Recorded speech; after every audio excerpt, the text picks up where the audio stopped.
Okay, you guys, this is Eliza. I am going to try my best to show you what I made for breakfast this morning. So I'm starting off with my blueberry waffles. I have my eggs, my cheese. This is mozzarella. I used 6 eggs for my recipe, 1.5 cups of mozzarella, and now I'm putting in 1.5 cups of almond flour. There I have some sweetener. It's about 2/3 of a cup of sweetener. I have about 1 tablespoon of vanilla and a tablespoon of baking powder. I'm going to mix this up a little bit. And then I just remembered I forgot some cinnamon. So here I go with my teaspoon of cinnamon. Going to smear it all around and get it all combined really well. I thought today I would put blueberries in. I love blueberries in my waffles.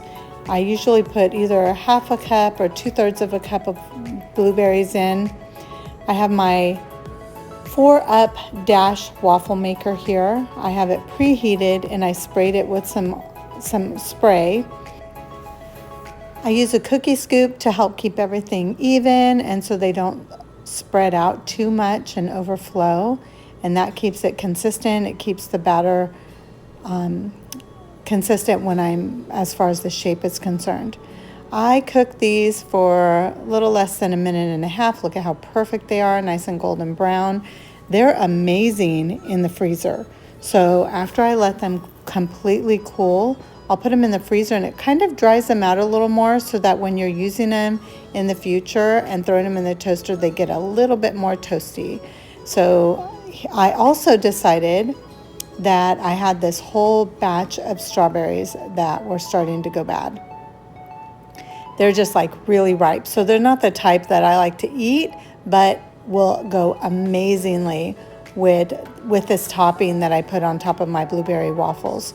So in here, you can use any kind of sugar-free jam. I happen to have some seedless blackberry jam and some apricot jam. So I'm just going to throw this in here. This is a whole lot, but I had some extras that we can use for later in the week. So I'm just going to cook this down a little bit just until the jam dissolves a little bit and the berries are just heated through. I don't like them like super soggy.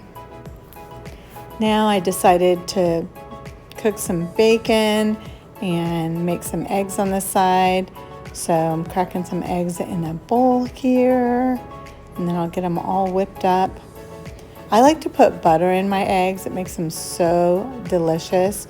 And I started this pan is warm, especially for the butter, but I don't like to cook my eggs too hot. I like to take my time and let them kind of cook really slowly so that they don't turn super brown. I'm not really crazy about brown eggs. And I'll just use my spatula and kind of move it around the pan just to keep everything off the bottom and see how nice and fluffy they are. Came back to my bacon.